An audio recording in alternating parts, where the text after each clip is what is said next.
سورہ فاتحہ۔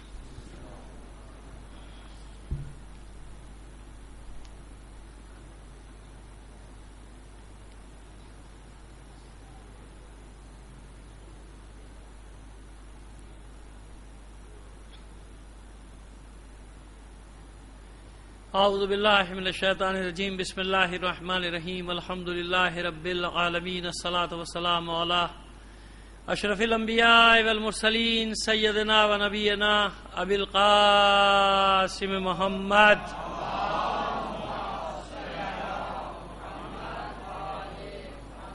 وآلہ الطیبین الطاہرین المعصومین، ولعنۃ اللہ علی اعدائہم اجمعین من الآن الی قیام یوم الدین، اما بعد فقد قال اللہ تعالی فی کتابہ المبین وہو اصدق القائلین وقولہ الحق۔ بسم اللہ الرحمن الرحیم، شہر رمضان الذی انزل فیہ القرآن ھدی للناس بینات من الھدی والفرقان۔ صلوات بھیجے محمد آل محمد پر۔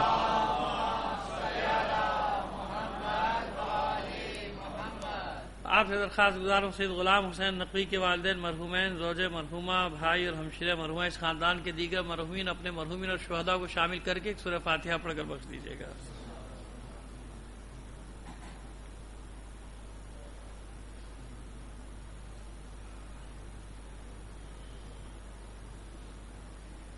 ابھی بات میں پتہ نہیں یاد رہے کہ نہ رہے، ایک مومن کی رہائش گاہ کا مسئلہ ہے، الاٹمنٹ کا دعا کریں بحق چہردہ معصومین، ان کی مشکل جلد از جلد حل ہو جائے۔ تمام مومنین کی جائز حاجات کی برابری کے لیے بلند آواز سے ایک صلوات بھیج دیجیے محمد۔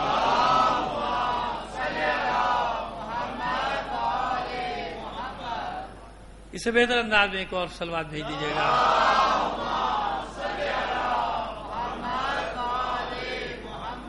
اب آج ظاہر کے 10 ماہ مبارک کی 10 تاریخ ہو گئی اور یہ تاریخ عموماً منسوب ہے جناب خدیجۃ الکبریٰ سلام اللہ علیہا سے، ظاہر ہے وہ بھی ذکر مجھے کرنا ہے۔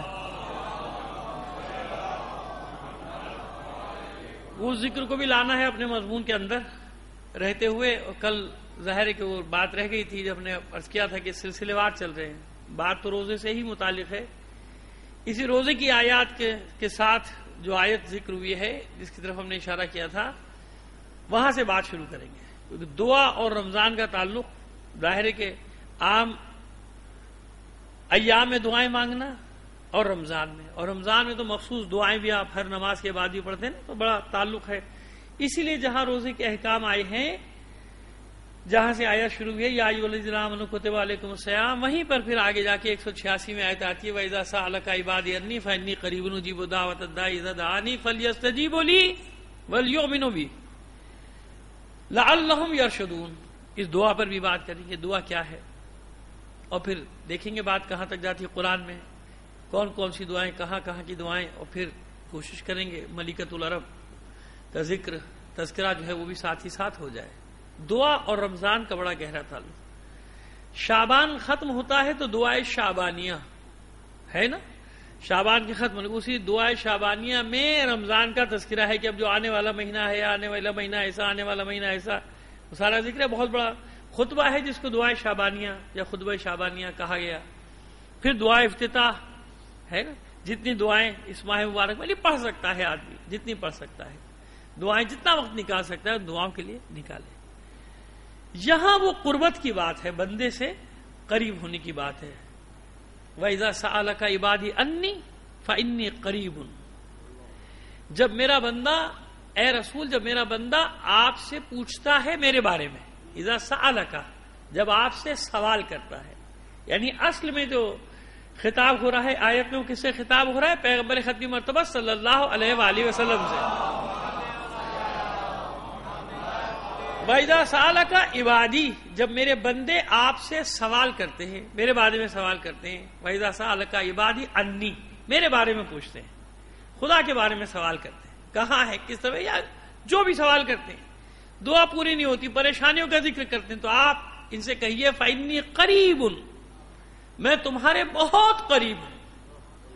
کتنا قریب ہوں؟ اجیب دعوت الداعی اذا دعانی، میں اتنا قریب ہوں کہ تم جب بھی مجھے پکارتے ہو میں تمہاری پکار کا جواب دیتا ہوں۔ اچھا آپ یہ بتائیے کہ ضروری تو نہیں کہ میں زبان سے پکاروں، ایسا تو نہیں ہے نا بھائی، بعض دعائیں میں زبان سے کر رہا ہوں تو بعض دعا تو میں دل میں دعائیں مانگ رہا ہوں نا، تو یہاں وہ بھی شامل ہے، یعنی اگر تم دل میں بھی مجھے پکارو گے تو وہاں بھی تم مجھے پاؤ گے، میں اتنا قریب ہوں۔ اور جہاں میں نے کل بات کو ختم کیا تھا وَإِذَا سَأَلَكَ عِبَادِي عَنِّي فَإِنِّي قَرِيبٌ أُجِيبُ، جواب دیتا ہوں اس کی پکار کا، اجیب دعوت الداعی، پکارنے والے کی، دعا کرنے والے کی دعا کا جواب دیتا ہوں، اذا دعانی، جب وہ مجھے پکارتا ہے، جب وہ مجھے آواز دیتا ہے۔ اب یہ آواز دینا شرط نہیں ہے کہ زبان سے، ظاہر ویسے بھی فریاد کرتا ہے، چلاتا بھی، دعائیں کرتا ہے، یہاں بھی جواب دیتا ہوں، لیکن یہاں عمومی بات ہے کہ کبھی کبھی آپ دل میں دعائیں کرتے ہیں، بستر پہ لیٹے ہوئے اور دل میں دعائیں، ایسا ہوتا ہے نا، آہستہ آہستہ دعائیں کر رہے ہیں، دل میں دعائیں کر رہے ہیں، لب خاموش ہیں مگر دعا دل میں جاری ہے۔ سوچوں میں بھی ہوتی ہے نا، سوچ میں دعا، دل میں دعا، ذہن میں دعا، کہا جس انداز میں بھی مجھے پکارو گے، جس طرح سے بھی دعا کرو گے تم مجھے اپنے قریب پاؤ گے۔ جس کی طرف ہم نے اشارہ کیا تھا کہ کبھی گفتگو کر کے دیکھ لیجئے، آپ کو کبھی یہ محسوس نہیں ہوگا کہ اللہ نہیں سن رہا، آپ کو بالکل یہی محسوس ہوگا کہ اللہ سن رہا ہے، تو اتنا قریب ہے جبھی تو سن رہا ہے نا، کتنا قریب ہے کہ نہیں معلوم، ذہن سے قریب، دل سے قریب، ان سب سے قریب، میں سب سے قریب ہوں تمہارے۔ فَأُجِيبُ دَعْوَتَ الدَّاعِ إِذَا دَعَانِ فَلْيَسْتَجِيبُوا لِي، پس جواب دو میری دعوت کا، یہ لفظی ترجمہ، اجابت کرو، یعنی میری اطاعت کی طرف قدم بڑھاؤ، وَلْيُؤْمِنُوا بِي، اور مجھ پر ایمان رکھو، مجھ پر ایمان لاؤ، اطاعت کرو، فرمانبرداری کرو، مجھ پر ایمان لاؤ، لَعَلَّهُمْ يَرْشُدُونَ، تاکہ تم رشد پا جاؤ۔ میں نے یہاں وہی لفظ رکھا، ترجمہ نہیں کیا، عموماً ترجمہ کیا کیا جاتا ہے تاکہ تم ہدایت یافتہ ہو جاؤ، ہدایت پا جاؤ، نہیں، اگر دونوں کا معنی ایک ہی ہوتا تو قرآن مجید میں یہتدون اور یرشدون الگ الگ کیوں ہوتا؟ الگ الگ کیوں آتا؟ یہدون الیہ، یہتدون و مہتدون، یہ سب ہے نا ہدایت کا مادہ، رشد کا مادہ، اگرچہ کے معنی یہی کیا جاتا ہے اور یہی ہے مطلب کہ تاکہ تم، یا شاید تم، ہو سکتا ہے کہ تم ہدایت پا جاؤ، لیکن میں نے رشد کا معنی رکھا، کیوں؟ ہدایت میں، عام ہدایت میں اور رشد میں بہت فرق ہے۔ رشد کا لفظی معنی بھی دیکھیں کیا ہے، نشو نما پانا، کیا؟ نشو نما پانا، کہتے ہیں کہ رشید اور بالغ ہو گیا، سمجھدار ہو گیا، ایک ہوتا ہے بالغ ہونا، ایک ہوتا ہے رشید ہونا، یا رشیدہ اور بالغہ، یہ اصطلاحیں استعمال ہوتی ہے نا فقہی مسائل میں، رشیدہ یعنی اپنے مسائل کو سمجھنے والی، یعنی اس کی عقل و شعور رشد کے درجے پر پہنچ گیا۔ رشد جو یہاں ہے لعلہم یرشدون، یعنی اس دعا کے ساتھ، اس طرح پکارنے کے ساتھ، ان روزوں کے ساتھ امکان ہے اس بات کا کہ صرف ہدایت نہیں، بھائی ہدایت تو ایک سیدھا سادہ آدمی بھی ہدایت پا رہا ہے اور وہ اپنے عبادتیں انجام دے رہا ہے، جنت میں جا رہا ہے، کوئی مسئلہ نہیں، رشد پانا اور ہے، لعلہم یرشدون، تاکہ شاید تم رشید ہو جاؤ، شاید تم رشد پا جاؤ، یا تاکہ تم رشد پا جاؤ، کیوں؟ یعنی تمہاری عقل، تمہاری ہدایت کمال کے درجے پر پہنچے اور جتنے بھی سامنے تمہارے حالات ہیں ان کو سمجھنے کے قابل بن سکو، یہ ہے رشد، یہ رشد پانا، کسی چیز کا رشد۔ عقل اپنی جگہ، عقل کا ایک رشید ہونا ہے، عقل کا رشد پانا ہے، لعلہم یرشدون، یعنی ایسی ہدایت کہ صرف تم اپنے لیے ہدایت نہ پاؤ بلکہ تمہیں زمانے کے حالات کا بھی اتنا رشد ہو، اتنی آگاہی ہو کہ تمہیں یہ سمجھ میں آ سکے کہ تم کس زمانے میں رہ رہے ہو، تمہارے ساتھ کیا ہو رہا ہے اور تمہیں کیا کرنا چاہیے، یہ ہے رشد کا معنی۔ اسی لیے رشید اور رشیدہ کی اصطلاح فقہ میں کس کے لیے استعمال ہوتی ہے؟ جو اس قابل ہو جائے کہ اپنے فیصلے صحیح طریقے سے کر سکے، اپنے فیصلے خود نہیں کر سکے بلکہ اپنے فیصلے صحیح طریقے سے۔ دیکھیں، خیر مسئلے کو چھوڑیے، پھر کبھی وہ مسئلہ بتا دیں، وہ اس کا پھر غلط مفہوم لوگ لے جاتے ہیں، اتنا سمجھ میں آ گئی کہ اس شخص کو، اس بچے کو کہتے ہیں کہ ایک حد تک تو ماں باپ اس کی ہدایت کریں نا، ماں باپ ہاتھ پکڑ کے اس کو انگلی لے کر چلا رہے ہیں، انگلی پکڑ کے چلا رہے ہیں، اس کی بالغ ہو گیا، آگے بڑھ گیا۔ ایک وقت آیا کہ جب وہ اس قابل ہو گیا کہ اپنے فیصلے خود کر رہا ہے اور صحیح کر رہا ہے، غلط بھی ہو سکتے نا.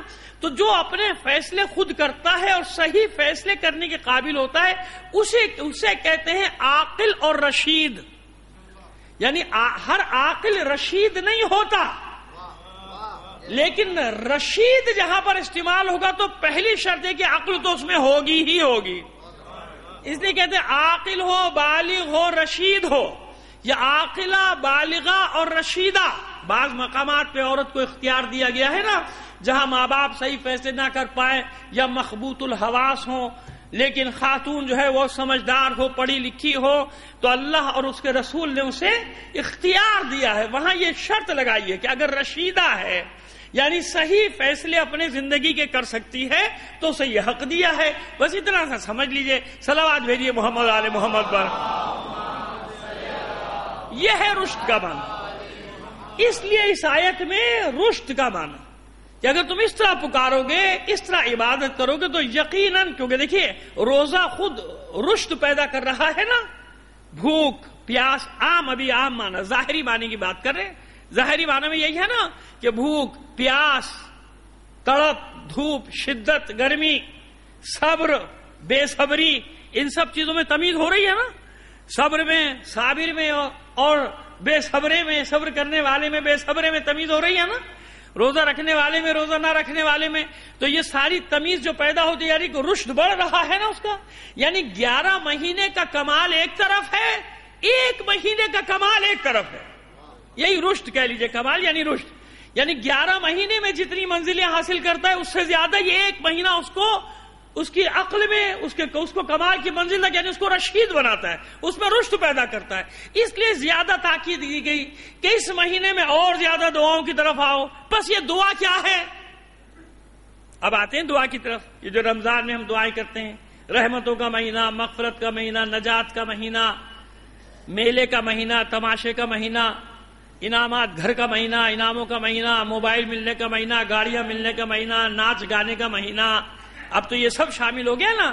پہلے سے 3 چیزوں کا ہوتا تھا، رحمت، مغفرت اور نجات. اب اس میں دیکھیے کتنی چیزیں شامل کر دی انسان نے اجتہاد کر کے. صلوات بھیجیے محمد آل محمد پر. خود اجتہاد کیا اور رمضان کو کہاں سے کہاں کتنی منزلیں طے کر کے کہاں سے کہاں تک پہنچا ڈالا رمضان کو. لیکن بھائی ہمیں وہیں تک رہنا ہے کہ کاہے کا مہینہ؟ رحمت، مغفرت اور نجات کا مہینہ، کہ بھئی دعاؤں کا مہینہ. اب یہ مسائل کیسے؟ دعائیں مانگے جا رہا ہوں پوری نہیں ہو رہے ہے نا. اور جس کی میں تلاوت کروں، شہر رمضان الذی انزل فیہ القرآن، پہلی مجلس دوسری مجلس میں بتایا تھا کہ جتنی بھی آسمانی کتابیں صحیفے ہیں تقریباً کیونکہ جن کا ذکر ہے ان کی بات کر رہا ہوں، باقی کا ذکر نہیں تو مجھے نہیں معلوم، کہ سب کی سب رمضان میں نازل ہوئی. اور کیونکہ قرآن مکمل کر رہا ہے سب کو، تو قرآن بھی رمضان ہی میں شب قدر میں نازل ہوا. دیکھیں سیدھا سا ایک مسئلہ تو شب قدر کو پوشیدہ رکھنے کا یہ ہے کہ اللہ چاہتا ہے کہ زیادہ سے زیادہ دعا مانگو، ہے نا بھائی. 17، 19، 21، 23، 25 اور 27 ہے نا. ٹھیک ہے ہم 23 کو زیادہ معتبر سمجھتے ہیں، بحث اس سے نہیں. لیکن ہمارے یہاں بھی یہ ساری روایتیں تو ہیں نا. 17 کی بھی ہے جناب، 21 کی بھی ہے جناب، 23 کی بھی ہے جناب اور 27 کی بھی. تو کیوں بھائی بتا دیتے سیدھے سے. اچھا خود پیغمبر ختمی مرتبہ صلی اللہ علیہ وآلہ وسلم کے زمانے میں یہ سورہ آپ پر نازل ہوا نا، تو آپ نے بھی تو اعمال کیے کہ نہیں کیے؟ تو اگر ایک رات کیے ہوتے تو سب کو پتا ہوتا نا. تو رسول نے چھپایا نا. یعنی تمام طاق راتوں میں عبادتیں کر کے بتایا کہ ان میں سے ایک رات تلاش کر لو ہماری آسانی کے لیے. ایک رات، ورنہ تو کتنی طاق راتیں بتا دی گئی، ان میں سے کوئی ایک ہے. کیوں؟ مشیت یہ چاہتی ہے کہ اپنا زیادہ سے زیادہ وقت اللہ کی بارگاہ میں گڑ گڑا کے، نماز پڑھ کے، نمازیں پڑھ کے، قرآن پڑھ کے، دعائیں مانگ کے گزار دو. ایسا ہے نا. کیوں؟ اسی رات کو سب کچھ بٹے گا. اللہ اکبر.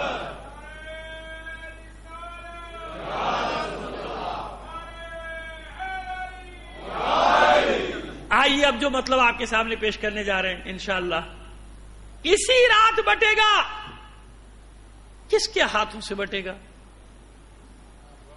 اسی رات اترے گا. کہاں اترے گا؟ کہاں اترے گا؟ اگر پشاور والی مسجد والوں کے ہاتھ میں ہوتا تو وہ کہتے شب قدر بھی وہیں ہوگی اور کہیں نہیں، کیونکہ وہیں اترا ہے. لیکن الحمدللہ یہ اختیار ان کو ابھی تک نہیں ملا. ممکن ہے آگے چل کے وہ خود یہ اختیار لے لیں جیسے باقی اختیار لے لی کہ نہیں بھائی شب قدر بھی وہاں چاہے یہاں دن ہو رہا ہو لیکن وہاں کیونکہ رات ہو گئی لہذا ایسے ہی بہت سارے.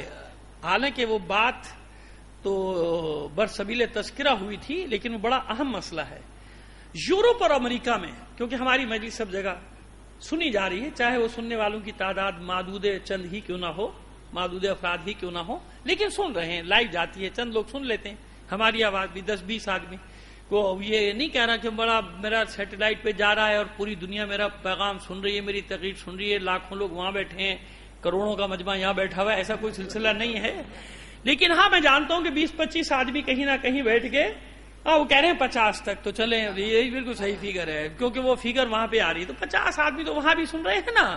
تو اس لیے میں عرض کر رہا ہوں یہ مسئلہ ایک عالمی مسئلہ ہے جو آپ کے سامنے پیش کر رہا ہوں. یورپ اور امریکہ میں بعض ممالک میں جہاں دن بڑے یا چھوٹے یا جو کوئی ایسا مسئلہ ہے تو انہوں نے اپنے آپ کو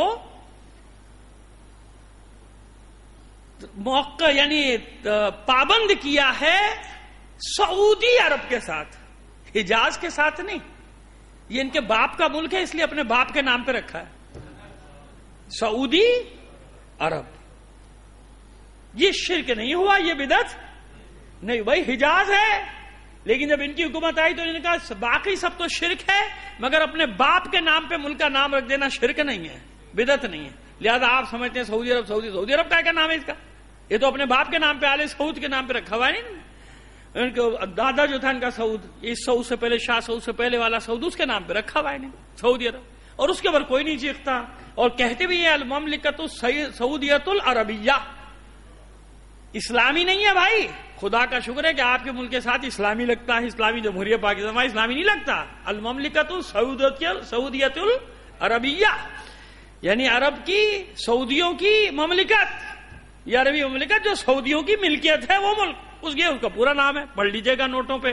خیر تو کیونکہ میرے راستے بند ہو گئے وہاں جانے وانے کے، اس لیے میں تو فری ہو کے بالکل پہلے بھی کہتا تھا اب اور آزاد ہو کے کہہ رہا ہوں. صلوات بھیجیے محمد آل محمد پر.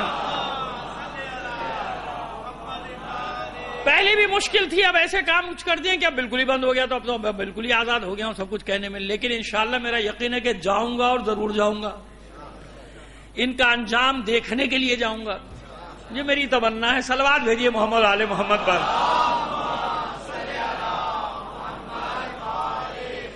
تو وہاں پہ بہت سارے لوگوں نے، ایک بہت بڑے طبقے نے اپنے آپ کو پابند کر دیا کہ بھائی جب سعودی عرب میں سحری ہوگی، افطار ہوگا، اس کے حساب سے ہم کریں گے.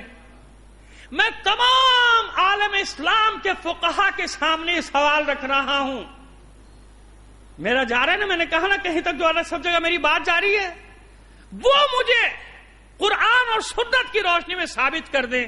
یہ بات، یہ والا مسئلہ قرآن اور سنت سے ثابت کر دیں کہ جہاں کا دن بڑا یا چھوٹا ہو، ناروے کا گھنٹے کا دن ہو یا سائبیریا کا 6 مہینے کا دن ہو، وہاں کے لوگ سعودی عرب کے مطابق روزہ افطار و سحر کریں.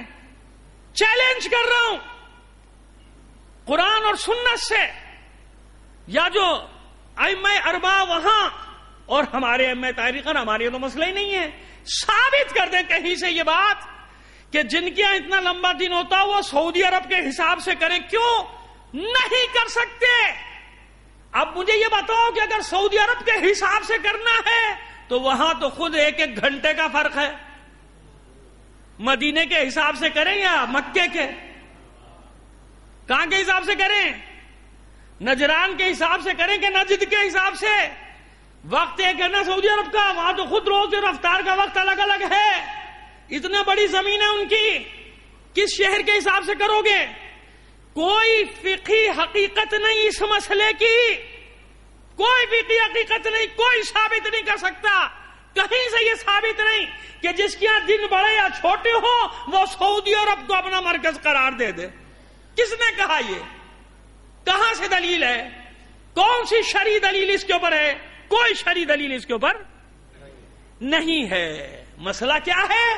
اپنے سے قریب ترین ملک کو دیکھے گا، جیسے افق کا مسئلہ ہے چاند کا، تو جو قریب ترین جن کا افق ایک ہو تو ان میں سے کہیں چاند ہو جائے تو فقہا کہتے کہ ہاں بھائی آپ کا اور ان کا افق ایک ہے تو آپ کا چاند ہو گیا۔ افق کا مسئلہ ہے، ورنہ پھر وہی چاند اور سورج کی بات آ جائے گی کہ نہیں؟ جب چاند وہاں کا مانو گے تو سورج بھی وہیں کا مانو، تو جب سورج وہاں کا نہیں تو چاند وہاں کا کہاں سے ہو گیا؟ جب سورج اپنے اپنے علاقے کا ہے، نمازیں سورج کے حساب سے پڑھتے ہو کہ نہیں پڑھتے ہو؟ نہیں، سعودی عرب میں فجر ہوگی تو کل پڑھ چکا، خیر ڈیٹیل میں جانا نہیں چاہتا، اس طرف نہیں جانا چاہتا، کل میں نے بتا دیا آپ کی خدمت میں۔ ایک صلوات بھیجیے محمد آل محمد پر۔ آئیے، اب یہ بات کہاں سے شروع ہوئی کہ قرآن نازل ہوا اس مہینے میں؟ کہاں نازل ہوا؟ قرآن تو 23 سال میں نازل ہوا بقول مفسرین کے۔ اور بقول مفسرین کے کیا بھائی، سیدھی سی بات ہے، ہمیں بھی پتا، آپ کو بھی پتا ہے کہ پہلی کب آئی وحی اور آخری وحی، یا آخری آیات یوں کہہ لیجئے، دن معین نہیں کیا جا سکتا، تو وہی وہ آخری زمانہ غدیر خم، اور اس کے بعد کچھ آیات آ گئی مدینے آ کے، یہی ہے نا؟ تو کتنا عرصہ لگا؟ 23 سال لگا۔ انا انزلناہ فی لیلۃ القدر، ہم نے تو کو شب قدر میں نازل کیا ہے، ہم نے اس کے قرآن مجید کو شب قدر میں نازل کیا۔ اب یہ کیا مسئلہ ہے؟ کبھی عرض کیا ہوگا، مگر بہت سال ہو گئے، مگر مطلب بیان کریے بغیر آپ آگے نہیں بڑھ سکتے۔ کیا ہے یہ نازل ہونا؟ اور رسول پر ہی تو یہ سورہ بھی نازل ہوا نا، تو کیا لوگوں نے سوال نہیں کیا کہ خدا کے رسول آپ تو اتنے برسوں سے ہمیں آیات سنا رہے، اور اب یہ سورہ قدر آ کے کہہ رہا ہے کہ ایک رات میں نازل کیا، آپ تو ہمیں اتنے سال سے سنا رہے، اور اس کے بعد بھی سنایا، ایسے ہی ہے نا؟ اس کے بعد بھی تو بھئی شب قدر کیا؟ اس کا مطلب اگر سوال نہ بھی کیا ہو، ویسے تو مجھے یقین ہے کہ سوال کیا ہوگا، لیکن سوال نہ بھی کیا ہو تو اتنی سمجھ سب کو تھی کہ قرآن کے 2 نزول ہیں۔ قرآن کے نزلنا الکتاب یا نزلنا الفرقان علی عبدہ لیکون للعالمین نذیرا۔ نزلہ کا صیغہ بھی ہے، انزلہ کا صیغہ بھی ہے، انزلنا بھی ہے، نزلنا بھی ہے۔ نزلنا کا معنی کیا ہے؟ ٹھہر ٹھہر کر، تھوڑا تھوڑا۔ ورتل القرآن ترتیلا، قرآن کو پڑھو ٹھہر ٹھہر کر۔ باب تفیل ہے نا، یہ معنی سمجھا رہا ہے۔ نزلنا الفرقان، ہم نے اس کتاب کو تھوڑا تھوڑا کر کے نازل کیا، اور ایسے ہی ہوا نا، تھوڑا تھوڑا کر کے آیا۔ اور انا انزلنا ہو ایک بار بھی آیا، تو سب معلوم ہے کہ 2 نزول ہیں قرآن کے۔ ایک نزول دفعی، کیوں؟ لوح محفوظ میں کتاب مکنون پوشیدہ کتاب موجود ہے، وہاں پر ہے، لوح محفوظ میں ہے، پورا قرآن موجود ہے۔ وہ نزول دفعی ہے کہ لوح محفوظ سے قلب رسول میں پورا قرآن اتر آیا۔ پورا قرآن سنیے، مطلب اور کیف اس کے مزے لیجئے گا گھر جا کے، یہاں بھی ہو وہاں بھی۔ کیا ہے قرآن؟ دونوں معنی بتاتے ہیں، ظاہری بھی اور باطنی بھی۔ میں نے آپ کے سامنے تلاوت کرنا شروع کی، 4-5 آیت کی۔ تیسرے بھائی نے سوال کیا، مولانا کیا پڑھ رہے تھے؟ آپ کیا جواب دیں گے؟ کیا جواب دیں گے؟ بھئی آپ کو سورہ تو پتا نہیں، میں نے بیچ میں سے کہیں سے آیت پڑھ دی، بسم اللہ الرحمن الرحیم وما لکم لا تقاتلون فی سبیل اللہ۔ اچھا، میں نے دوسرے نے بھی، میں نے آپ سے مجھے بتائیے میں نے کیا پڑھا؟ آپ کیا کہیں گے؟ قرآن پڑھا۔ بھئی میں نے پورا قرآن کہاں پڑھا؟ میں نے قرآن کہاں پڑھا؟ میں نے 1 آیت پڑھی، میں نے 2 آیت پڑھی، میں نے 1 سورہ پڑھا۔ بس یاد رکھو، قرآن کا مصداق بسم اللہ الرحمن الرحیم سے لے کر اس 1 آیت سے لے کر والناس کی آخری آیت تک، ہر آیت پر قرآن کا مصداق ہوتا ہے۔ اسی لیے جب پورا قرآن نہیں نازل ہوا، جمع نہیں ہوا، جب بھی کیا کہا گیا؟ ذالک الکتاب لا ریب تھی، یہ وہ کتاب جو نازل کی، حالانکہ یہ آیت کب آئی؟ جب کتاب پوری نہیں آئی تھی۔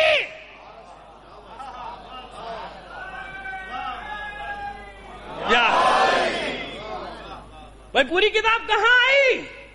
نہیں آئی نا، مگر کتاب کہا گیا۔ جہاں جہاں قرآن مجید میں قرآن کہا گیا وہاں قرآن مکمل کہاں ہے کہ نہیں ہے؟ یہ کتاب، یہ قرآن، یہ آیات، قرآن اور کتاب، یعنی ایک آیت پڑھیں گے تو بھی قرآن کہا جا سکتا ہے۔ بے شک یہ بھی کہہ سکتے ہیں کہ آیات پڑھی، لیکن قرآن کہا جائے گا کہ نہیں؟ تو بھئی خاموش رہو، قرآن پڑھ رہے ہیں فلانا، ایسے ہی ہے نا؟ پورا قرآن تو نہیں پڑھا، تو بس ایک آیت بھی اترے تو قرآن اترا، ایک آیت بھی اترے تو قرآن نازل ہوا۔ بس ایک اس کی باطنی شرح ہے، سورہ قدر کی اس شب میں قرآن کو نازل کیا، تو کوئی ہے جسے قرآن کا مصداق قرار دیا جائے گا۔ اب ڈھونڈو، اگر قرآن سے سمجھ میں نہیں آتا تو روایات کی روشنی میں تلاش کرو اور متفق علیہ حدیث نکال لو۔ علی مع القرآن والقرآن مع علی، علی قرآن کے ساتھ، قرآن علی کے ساتھ۔ یہ کب کی حدیث؟ جب پورا قرآن آ گیا تھا،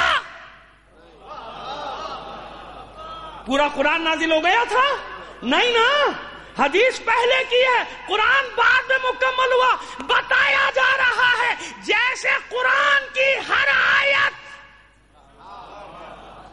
ایک آیت بھی ہو تو قرآن، دو آیت بھی ہو تو قرآن، ایسے علی کا وجود۔ اس لیے معصوم کو قرآن ناطق کہا گیا، اس لیے اللہ۔ لیکن یاد رکھیے کہ دو شرحیں، دو تفسیریں اس کی۔ ایک کیا ہے؟ لوح محفوظ سے قلب رسول پہ پورا قرآن اتر آیا ایک بار، یہ ہے نزول دفعی۔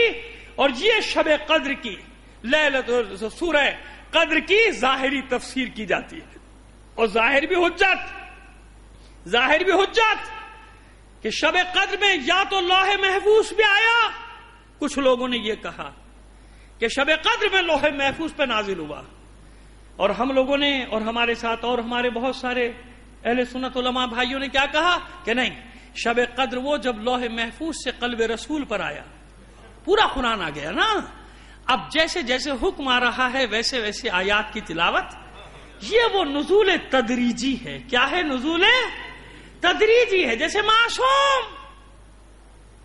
علم سارے ہیں اس کے پاس،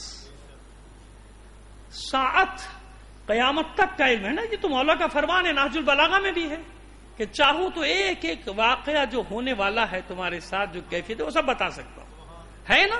لیکن کیا سب بتا دیا؟ نہیں بتایا نا، وقت کے ساتھ ساتھ۔ اور پھر کیونکہ ہر سال حالات بدلنے ہیں، آؤ دعا مانگنے کے لیے آ جاؤ، گھڑی بڑی تیزی سے چل رہی ہے۔ اور میں نے کہا تھا کہ مجھے بہت ساری باتیں کرنی ہے، ابھی ملکۃ العرب تک تو بات ہی نہیں پہنچی، اور یہاں بھی میرا بھی سٹارٹ ہوا ہے، میرا معاملہ بھی سٹارٹ کیا ہے میں نے، لیکن خیر یا وہ ایک دم جو یوں دیکھا تو وہ گھڑی جو ہے وہ بہت کچھ کہتی ہے۔ کہتے ہیں نا، غافل تجھے گھڑیال یہ دیتا ہے منادی، گردوں نے گھڑی عمر کی ایک اور گھٹا دی۔ لوگ سمجھتے ہیں عمر بڑھ رہی ہے، یہ پتہ ہی نہیں ہوتا ہمیں کہ گھٹ رہی ہے۔ صلوات بھیجیے محمد آل محمد پر۔ خیر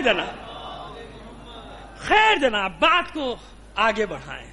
بس ایک نزول دفعی ایک دفعہ لوح محفوظ سے قلب رسول پر آ گیا، ایک نزول تدریجی، آہستہ آہستہ وقت کے ساتھ ساتھ۔ بس قرآن اور علی، علی اور قرآن، قرآن اور اہل بیت اور قرآن۔ جس طرح زمانے کے ساتھ ساتھ آیات الہی کی تفاسیر سامنے آتی چلی جائیں گی، بالکل اسی طرح محافظین قرآن کا کردار بھی قیامت تک آگے بڑھتا چلا جائے گا۔ رکا تو نہیں نا؟ آئیے تنزل الملائکۃ والروح فیہا باذن ربہم من کل، ملائکہ بھی نازل ہوتے ہیں، تنزل الملائکۃ والروح، اور روح بھی نازل ہوتی ہے. اب یہ روح کی تشریح الگ ہے، روح الامین ہے، کون ہے، کیا مطلب ہے. من کل امرین، ہر امر کو لے کر آتے ہیں، ملائکہ بھی روح بھی یہ سب نازل ہوتے ہیں، ہر امر کو لے کر آتے ہیں. اور فجر تک یہی صورتحال، اس لیے فجر تک دعا مانگتے رہو. بھائی آنے کا کوئی وقت ہوگا، آنے کا کوئی وقت ہوگا، لیکن جناب شب قدر تو 24 گھنٹے کی ہے. کتنے گھنٹے کی ہے شب قدر؟ جی 24 گھنٹے کی ہوئی کہ نہیں ہوئی بھائی؟ سب جگہ ایک ہی وقت میں تو نہیں ہے رات. بھائی پوری دنیا ہے نا، گردش ہے نا. بھائی سورج کو چھوڑے نکل رہا ہے کہ نہیں نکل رہا؟ زمین تو گھوم رہی ہے. تو 24 گھنٹے کی ہے شب قدر. فار ایسٹ میں پہلے سورج نکلا، وہاں پہلے صبح ہو گئی، پھر ہوتے ہوتے جب وہاں شام ہوئی تو یہاں دن ہو گیا، اور پھر جہاں تو پھر امریکہ میں ہو گیا. تو رات ایسے چل رہا ہے نا. تو رات کتنی بڑی ہے؟ 24 گھنٹے کی. اللہ کتنا مہربان ہے. یہ نہیں کہا، جگہ تھوڑی بتائی پشاور کی مسجد کی طرح، جگہ نہیں بتائی کہ بس اس شب میں نازل ہوا. کیوں؟ تاکہ جہاں بھی مسلمان رہتا ہے اطمینان سے جب سورج غروب ہو سمجھ لے کہ میری شب قدر شروع ہو گئی. جو بھی رہتا ہے، جس جگہ بھی رہتا ہے، ورنہ سب دوڑ کے بھاگ رہے ہوتے مکے کی طرف. ہے بھائی مکے میں شب قدر ہونے والی ہے، پہنچو. شب قدر یہاں مناتا ہے، روزہ وہاں کے حساب سے رکھتا ہے. شب قدر یہاں مناتا ہے اور عید کا چاند وہاں کے حساب سے دیکھتا ہے، ان کے حساب سے دیکھتا ہے. عجیب ہے یہ، عجیب. یعنی اپنے خود، میں نے ان کے بڑے علماء جو ہمارے دوست بھی ہیں ان سے یہ بات کی تو وہ خود بھی پریشان ہے کہ اس کے ہاتھوں ہم تنگ آئے ہوئے ہیں. اس کی ویلیو خود انہوں نے کہا، اور چینلز پہ یہ بات کہی ہے انہوں نے، میں نہیں کہہ رہا ہوں. ان کے علماء نے چینلز پہ یہ بات بیٹھ کر کہی کہ ان جاہلوں کے ہاتھوں پھنسے ہوئے ہم، ان چند جاہلوں کی وجہ سے ساری مشکلات ہو گئی. علل اعلان انہوں نے کہا یہ بات. خیر جناب، تو شب قدر جہاں بھی ہے منا، جس جگہ بھی ہے، ساری رات ملائکہ آئیں گے. پھر بھی مجھے کچھ بھی نہیں ملا. ساری رات نمازیں پڑھتا رہا، دعائیں پڑھتا رہا، جوشن کبیر پڑھی، دعائے کمیل پڑھی، قضائے عمری پڑھی، اس امید پر کہ صبح میری یہ حاجت پوری ہو جائے. نہیں ہوئی بھائی، ہے نا. دعا پہ بات کر رہے. چلیے شہزادی پہ انشاءاللہ کوئی دن سب کے لیے ایک مخصوص تھوڑی کہ اسی دن ذکر ہو سکتا ہے، کل بات کر لیں گے شہزادی پہ اگر زندگی رہی. مگر یہ بات تو پوری کر دینا دعا کی. دعا مانگتا رہا، پوری نہیں ہوئی. یاد رکھیے دعا مانگنے کا حکم ہے ادعونی فاستجب لکم. اور یہ بھی بتا دیا کہ یقین دلایا 2 جگہ پہ، وہاں بھی جو میں نے پہلے آیت پڑھی اور یہاں بھی، پکارو جواب دوں گا، خالی نہیں لوٹاؤں گا تمہیں. آپ جانتے ہیں، اور پہلے میں نے بھی کہیں عرض کیا تھا کہ دعا مانگنا ہی عبادت ہے. دعا مانگنا خود ایک، اور کتنی بڑی عبادت ہے. اتنی بڑی عبادت ہے کہ اگر آپ نے نماز کے بعد دعا نہیں مانگی تو آپ کی نماز بھی آپ کے منہ پہ مار دی جائے گی، چاہے آپ منہ پھیریں یا نہ پھیریں.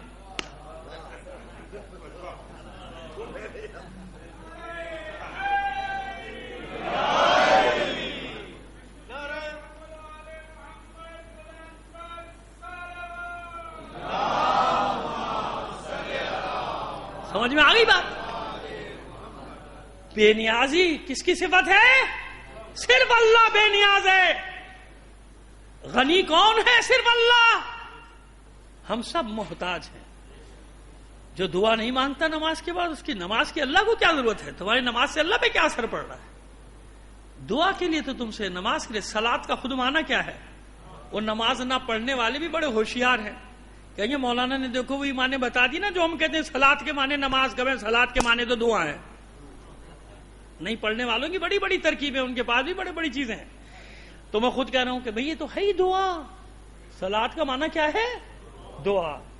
لیکن شارع مقدس نے شارع مقدس جس نے طے کر دیا احکام کو، اس نے بتایا کہ اس قرآن میں جو صلاۃ ہے، اس صلاۃ کا معنی کیا ہے۔ اسی قرآن میں اس صلاۃ کے رکوع کا بھی ذکر ہو گیا، قیام کا بھی ذکر ہو گیا، اور سجدے کا بھی۔ تو وہ شارع مقدس نے بتایا کہ صلاۃ کا لفظی اور لغوی معنی دعا ضرور ہے، مگر اصطلاح میں جو رسول نے بتا دیا کہ جب یہ اعلان ہو حی علی الصلاۃ، تو اس کا کیا مطلب ہے؟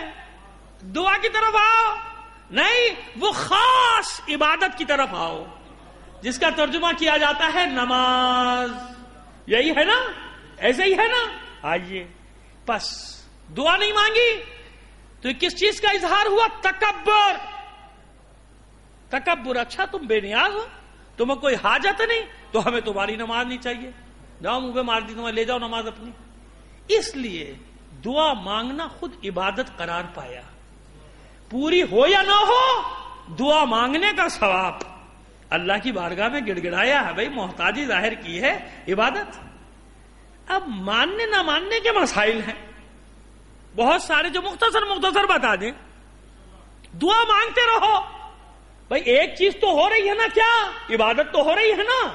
رات بھر تم نے کہا ابھی صبح کچھ نہیں ملا، کہ اگلے سال نہیں جاگوں گا، بھائی کچھ بھی نہیں ملا، خامہ پوری رات قیام بھی کیا، رکوع میں گرا، گھٹنے میں بھی درد ہو گیا، صبح دفتر بھی نہیں جایا جا رہا، شب قدر پوری ایسی گزاری اور جناب ملا ملایا بھی کچھ نہیں ہے، ایسے ہی ہے نہیں، ضائع تھوڑی گیا، یہ ثواب تو ہوا۔ مانگتے رہو مانگتے رہو۔ مومن کی جب دعا قبول نہ ہو تو یہ نہ سمجھے کہ اللہ ناراض ہو گیا مجھ سے، یہ نہ سمجھے کہ اللہ میری خبر نہیں لے رہا، یہ نہ سمجھے کہ معاذ اللہ اللہ میری طرف سے بے پرواہ ہو گیا، یہ نہ سمجھے کہ اللہ دوسروں کو دے رہا ہے مجھے نہیں دے رہا، اتنے مانگ رہا ہوں دے نہیں رہا، گناہگاروں کو دے رہا ہے مجھے نہیں دے رہا ہے، ان سب کو دے رہا ہے، چوروں لٹیروں کو ڈاکوؤں کو مل رہا ہے، ہمیں نہیں مل رہا۔ لیکن جب گردن پکڑتا ہے تو کیسی پکڑتا ہے؟ ذلت، رسوائی، بدنامی۔ یہ جو ابھی ڈھیٹ بنے ہوئے ہیں نا، چور اور ڈاکو جتنے ڈھیٹ بن کے بیٹھ جاتے ہیں نا، صفائیاں پیش کرتے، یقین جانو ان کی نسلیں اپنے باپ داداؤں کے نام اس طرح چھپائیں گی جیسے یزید اور عمر سعد کی نسلیں چھپاتی ہیں۔ ابھی تو شہر نا بڑھنے میں بڑے وڈیرے اور سرمایہ دار اور پورے ملک کے ڈاکو بن کر بیٹھے ہوئے ہیں، ابھی تو خوش ہے نا، لیکن جب وقت گزر جائے گا نا تو ان کے بچے کبھی کوئی نہیں بتائے گا کہ ہم فلاں کی اولاد ہیں، فلاں کیوں پوری دنیا میں لعنتیں پڑ رہی ہیں، کبھی فرعون کا کوئی نہ کوئی تو رہا ہوگا، نمرود کا کوئی رہا ہوگا، یا نہ بھی رہا ہو، اگر رہا ہو تو کوئی بتائے گا کہ میرا شجرہ وہاں سے ملتا ہے؟ کیوں بتائے گا؟ پتا ہے کہ پوری دنیا لعنتیں بھیجتی ہے۔ تو یہ صبح شام اتنی بد دعائیں لے رہے ہیں، انہیں نہیں معلوم کہ ان کی نسلیں پچھتائیں گی کہ ہم کیوں ہمارا شجرہ ان حکمرانوں سے ملتا تھا جن کا نام اس صف میں آیا، جن پر لعنتیں پڑتی ہیں، جن پر بد دعائیں، جن کو 20 کروڑ لوگ صبح شام بد دعاؤں کے سوا کچھ بھی نہیں دیتے، تو خالی تھوڑی جاتی ہیں۔ اب یہ کتنے ہی ڈھیٹ بن کے بیٹھے رہے، لیکن نتیجہ تو نکلے گا نا اس کا، اناہوں کا۔ اب مومن کے لیے بتا رہا ہوں، ان کی پوری ہو رہی ہے دعا، میری نہیں ہو رہی، کیا مسئلہ ہے؟ میرے ساتھ بھی ہے، آپ کے ساتھ بھی، سب کے ساتھ ہے کہ نہیں ہے؟ سب کے ساتھ ایسے ہی ہے، نہیں ہونا۔ دیکھو اس کی 2-3 وجوہات چھوٹی چھوٹی بتا دیتے ہیں۔ اس نے مانگا، اس کو مل گیا، ہمیں نہیں مل رہا، بھائی یہ کیا مسئلہ ہے؟ سب سے پہلا، جس کی دعا، مومن کی دعا اگر قبول نہیں ہوتی تو اللہ کو پسند ہے، اللہ چاہتا ہے کہ یہ اسی طرح گڑ گڑاتا رہے، مانگتا رہے۔ جس انکساری کے ساتھ اللہ ہی کی بارگاہ میں تو خوشامد چاپلوسی جتنی کر سکتے ہو کرو، وہی نہیں کرتے، باقی سب جگہ کر رہے ہیں۔ جہاں عبادت ہے، جہاں اللہ خوش ہوتا ہے، جتنی انکساری، میں تیرا سب سے گناہگار بنتا ہوں معبود، میں سب سے زیادہ گناہگار ہوں، میں تیرے بندوں میں سب سے حقیر ہوں۔ یہی تو معصومین نے سکھایا ہے نا، اپنی دعاؤں میں کیسے کہو اپنے آپ کو اللہ کے سامنے، انا عبدک الضعیف الذلیل الحقیر المسکین المستکین، یہ مولا نے فرمایا نا، کسے سکھایا؟ ہمارے لیے کہ تم ایسے کہو اللہ کی بارگاہ میں، حقیر، مسکین، مستکین، مگر سرمایہ دار کے پاس جا کے کہیں گے غریب ہوں، بھوکا ہوں. جس کی بارگاہ میں یہ سب کہنا ہے وہاں سے بھاگ رہا ہے. جب اللہ کی بارگاہ میں گڑ گڑائے گا، انکساری کا مظاہرہ کرے گا، فقیر بنے گا، حقیر بنے گا، ذلیل کر دے گا اپنے آپ کو. انا عبدک الضعیف الذلیل الحقیر المسکین مستکین، یہ سب ہیں لفظ دعائے کمیل میں جو ہمیں سکھائے ہمارے مولا نے.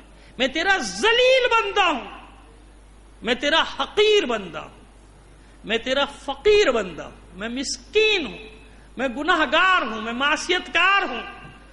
تو اللہ کو ایسا مومن پسند ہے. ملائکہ میں سے اگر کوئی حکایات ہیں، سوال کرتا ہے کہ معبود اپنی اس بندے کی نہیں سنتا، اتنا مخلص ہے تجھ سے. ملائکہ تو جانتے ہیں نا اتنا مخلص ہے، اتنا تجھ سے محبت کرتا ہے، کیسے گڑگڑا گڑگڑا کے مانگ رہا ہے، کہ اسی لیے تو نہیں سن رہا ہوں اس کی. مجھے اس کا گڑگڑانا پسند ہے، مجھے اس کا رونا پسند ہے. دیر کرتا ہے دعا کو قبول کرنے میں. دیر کیوں؟ مرتبہ بڑھانا چاہتا ہے، میں اس کے درجے کو بڑھانا چاہتا ہوں. اور دیکھو میں اس کو نہیں دوں گا، اس کے باوجود یہ میرا شکر ادا کرے گا. یہ ہے مومن کی پہچان. ملائکہ پر فخر و مباحات کرتی ہے مشیت. یہ میرے بندے، تم کہہ رہے تھے نا زمین پہ جا کے فساد برپا کرے گا، یہ میرے بندے ہیں. عزیزو بطور کلی بتا رہا ہوں، انفرادی طور پہ آپ نے کبھی یہ بات نہ سوچی ہو، لیکن اجتماعی طور پہ آپ کو ایک خوشخبری دے رہا ہوں. اجتماعی طور پہ کبھی دیکھیے اس وقت دنیا میں زمین پر جتنے مظالم آپ پر ہوئے، یعنی قوم کی حیثیت سے، کسی دوسرے پر ہوئے نہیں ہوئے نا. پرامن ترین جگہوں پر بھی آپ کو خاک و خون میں غلطاں کر دیا گیا، خون کی ندیاں بہا دی گئیں. آپ کی قوم کی حیثیت سے بات کر رہا ہوں، انفرادی نہیں. از حیث قوم دنیا کی قوموں میں جتنے ظلم آپ پر ہوئے اور صدیوں سے ہو رہے ہیں، 14 صدیوں سے ہو رہے ہیں، کبھی آپ کے دل میں خیال آیا کہ راستہ چھوڑ کے چلو بھیا کہیں اور چلو جان بچاؤ؟ نہیں نا. یہی تو مسئلہ ہے کہ پوری دنیا میں اس وقت بھی سب سے زیادہ شکنجے میں، سختیوں میں ہم لوگ ہیں. ہر جگہ، یمن ہو، لبنان ہو، عراق ہو، شام ہو، بحرین ہو، پاکستان ہو، کہیں بھی ہو، حتیٰ کہ ایران، کویت، سب جگہ. بس اس کے باوجود یہی تو فخر و مباحات ہے. ایک وہ ہے درندے، اور ملائکہ پر فخر و مباحات یہ ہے وہ جس کے لیے دنیا بنائی ہے. یہ ہے وہ جن کو وارث بنایا ہے. وعد اللہ الذین آمنوا منکم وعملوا الصالحات لیستخلفنہم فی الارض. وہ امام الگ اپنی جگہ ایک، وہ تو حجت خدا ہے. یہاں اللہ نے مومنین کو بشارت دی ہے، یہ تمہیں کمزور کر رہے ہیں، میں پورے روئے زمین پر تمہیں حکومت دے دوں گا. لبیک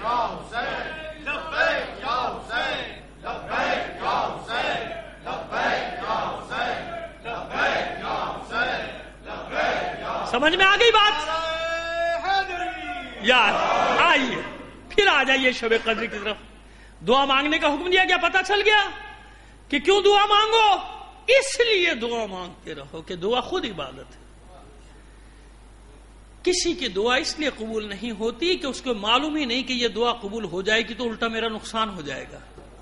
اور بعض کہتے ہیں نا، بعد میں کہتے ہو بھائی خدا کا شکر ہے کہ یہ سودا نہیں کیا ورنہ مصیبت ہو جاتی. حالانکہ پہلے تڑپ رہا تھا کہ یہ سودا کر لوں، یہاں زمین لے لوں، بعد میں پتہ چلا سب 2 نمبر کام تھا. استخارہ منا آ گیا، بڑا اچھا ہوا، ہے نا. ایسا ہوتا ہے نا. ایسا بھی ہوتا ہے. کبھی ایسا ہوتا ہے کہ آپ کی دعا کے قبول ہونے میں کسی دوسرے کا نقصان چھپا ہوا ہے. آپ کی دعا کے قبول ہونے میں کسی دوسرے کا نقصان چھپا ہوا ہے، اس لیے پوری نہیں ہو رہی. اور کبھی اس لیے پوری نہیں ہوتی آپ کی دعا کہ دعا کی شرائط پوری نہیں کر رہے آپ. شرائط دعا ہے نا بھائی، دعا کی شرائط پوری نہیں کر رہے. مثلا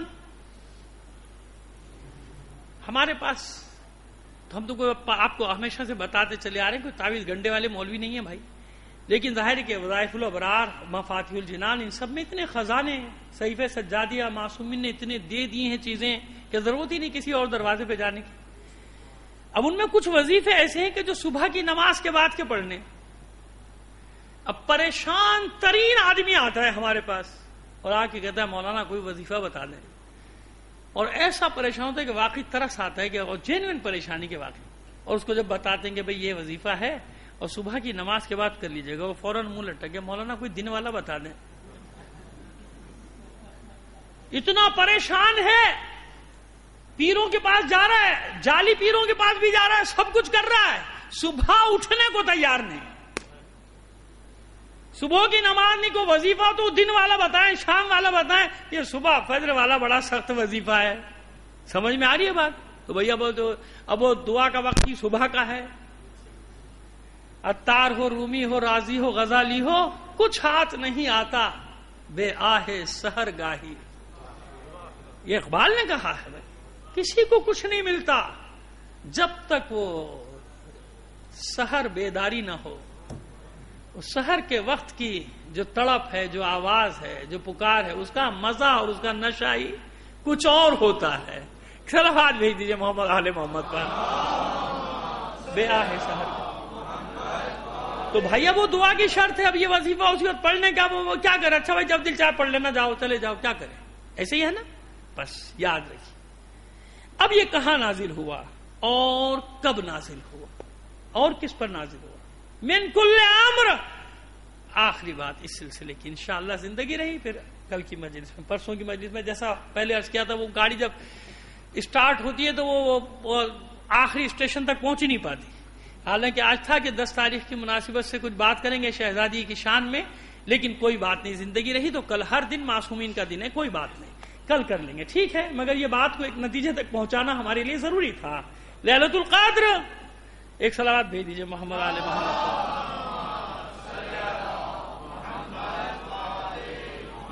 بلند ترین ایک صلوات بھیجیے۔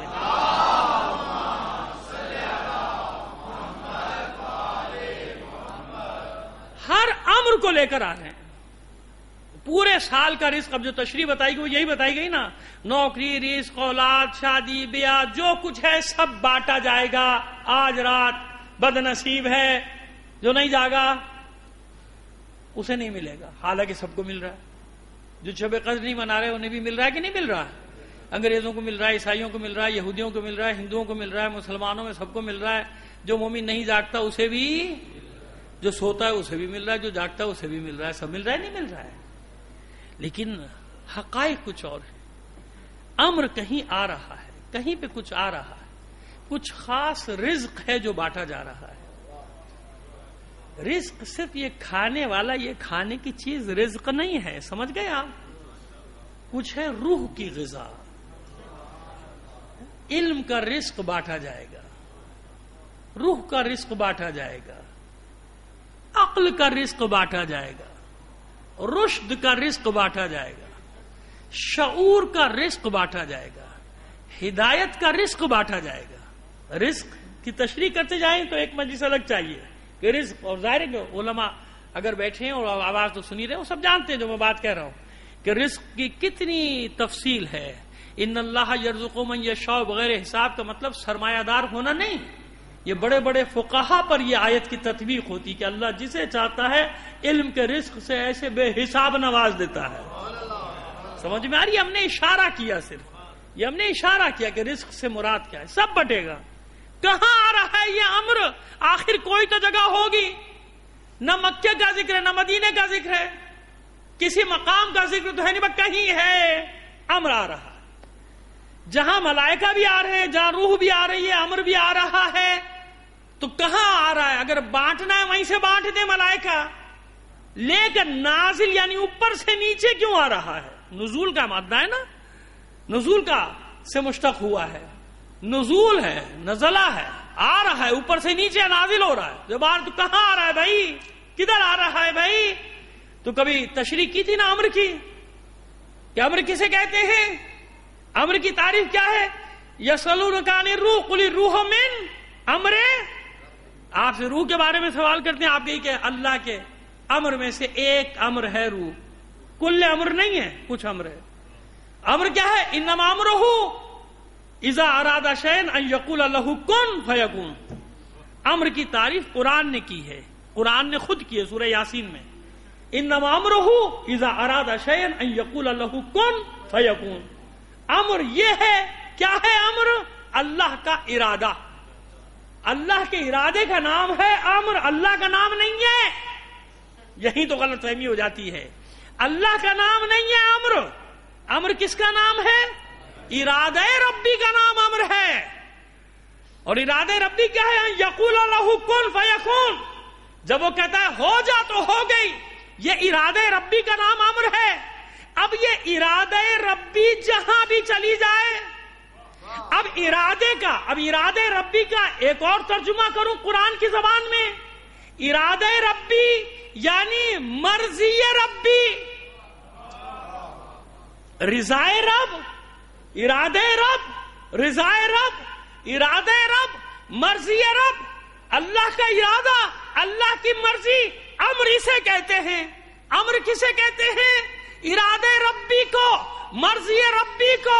بس اسی قرآن مجید میں تلاش کر لو، مرضی رب کے مالک بھی نظر آ جائیں گے اور اولی الامر بھی نظر آ جائیں گے.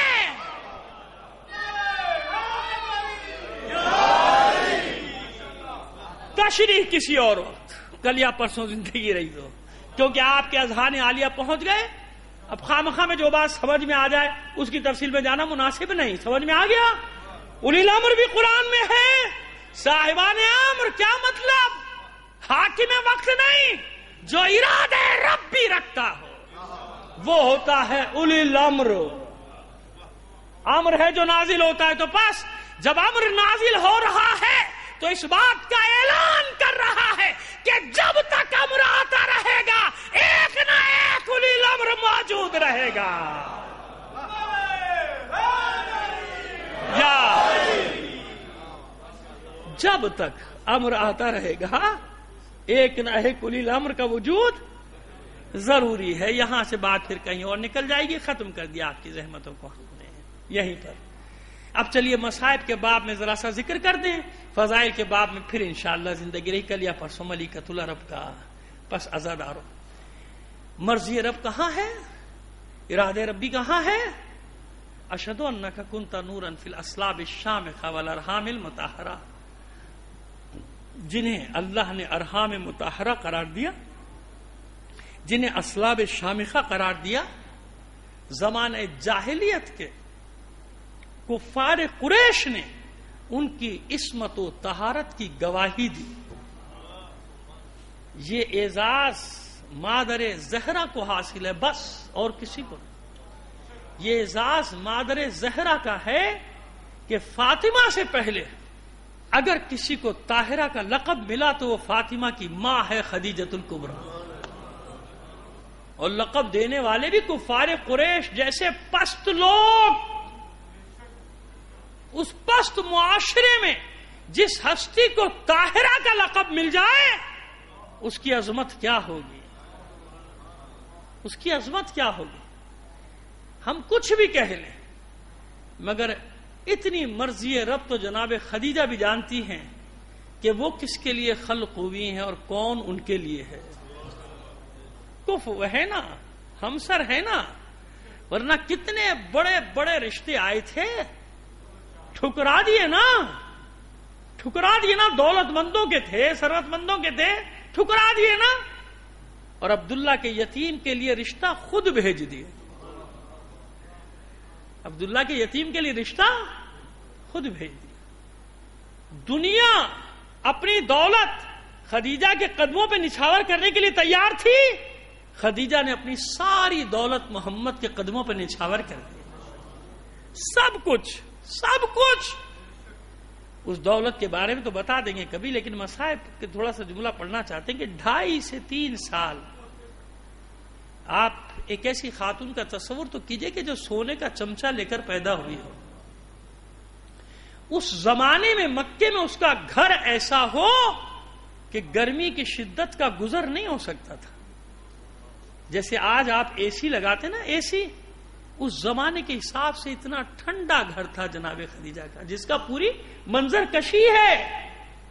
کہ کیسے اندر چٹائیاں لگائی جاتی تھی، ان پہ پانی بھرا جاتا تھا، ان پہ خس کا چھڑکاؤ ہوتا تھا، تو کمرے ایسے ٹھنڈے رہتے تھے جیسے آج آپ ایئر کنڈیشن میں رہتے. اور ایسے صرف مکے میں چند گھر ہوتے تھے، ان میں سب سے بڑا محل، سب سے بڑا گھر جناب خدیجہ کا تھا. اس ماحول میں پلنے والی بچی اور شاب ابی طالب کی سختیاں، پہاڑ ہیں اس گھاٹی میں دونوں طرف، گرم پہاڑ، سنگلاخ پہاڑ، لوہے کی طرح تپ رہے، ان میں 2.5 سے 3 سال گزارنا، نہ صحیح غذا نہ صحیح پانی. اس 2.5 سال نے گھلا دیا جناب خدیجہ کو. لیکن کبھی کوئی شکوہ آیا زبان پہ؟ کبھی کوئی گلہ آیا؟ نہیں.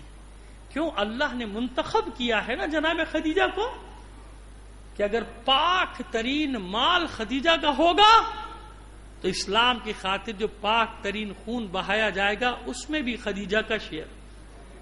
دیکھیں نا، خالی جناب ابو طالب تو نہیں ہے نا. فاطمہ کس کی اولاد ہے؟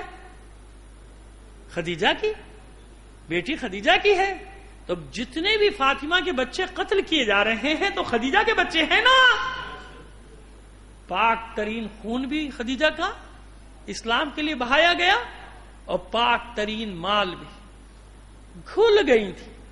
اور پھر مکے والوں کا ظلم و ستم وہ اپنی جگہ، پابندی ہے.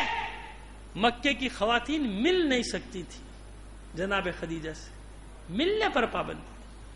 ایک یہ دکھ کھائے جاتا تھا جناب خدیجہ. اور جب آخری وقت آیا اس وقت بھی کوئی گلہ نہیں، بلکہ یہی نظر آتا ہے روایات میں کہ پیغمبر پاس بیٹھے تھے اور آنسو بہا رہے تھے. ہاتھ میں ہاتھ لیا ہوا تھا جناب خدیجہ کا، اور جناب خدیجہ بس یہ سوال کرتی تھی، آپ مجھ سے راضی ہیں نا؟ اب بتائیے اللہ کے رسول کے دل پہ کیا گزرتی ہو. آپ مجھ سے راضی ہیں؟ رسول نے بشارت دی. جب جناب خدیجہ نے کہا نا کوئی خبر دیجئے اللہ کے حبیب، کچھ خبر دیجئے، کوئی خبر دیجئے، تو رسول نے پھر بشارت دی اور بتایا، خدیجہ اللہ نے تمہارا کیا مقام رکھا ہے. انبیاء سے ممتاز، سب سے ممتاز مقام تمہارے لیے، ایک الگ مقام جنت میں رکھا. خوش ہو گئے جناب خدیجہ. اپنی بچی کو سینے سے لگا کے بس روئی کہ میرے بعد میری بچی کا کیا ہوگا. ہر ماں کو فکر ہوتی ہے کس کی؟ اپنے بچے کی فکر ہوتی ہے نا، یہی فکر ہوتی. لیکن عزاداروں، بس میں یہاں یہ اتنا سا 2-4 منٹ آپ کے لینا چاہتا ہوں کہ دیکھیے، جس وقت جناب خدیجہ سلام اللہ علیہا اس دنیا سے رخصت ہو رہی ہیں تو شہزادی کونین کی سن مبارک کتنا ہے؟ 5 سال، 6 سال، 7 سال. اسے زیادہ تو میں نہیں کہہ رہا. لیکن دیکھیے، اتنا ضرور ہوا کہ بیٹی ماں کے جسم سے لپٹ کے جی بھر کر روئی ہے.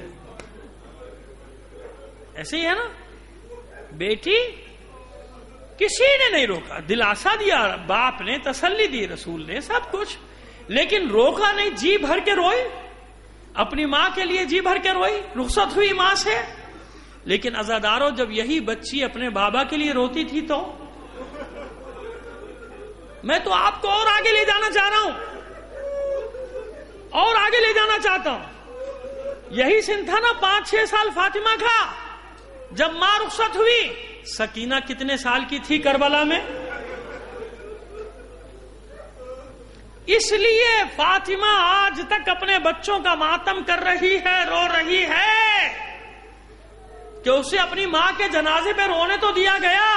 سکینہ کا تو عالم یہ ہے، دامن جلا ہوا، کانوں سے لہو بہ رہا ہے، دوڑ رہی ہے مقتل میں، بابا بابا بابا چلاتی جا رہی ہے.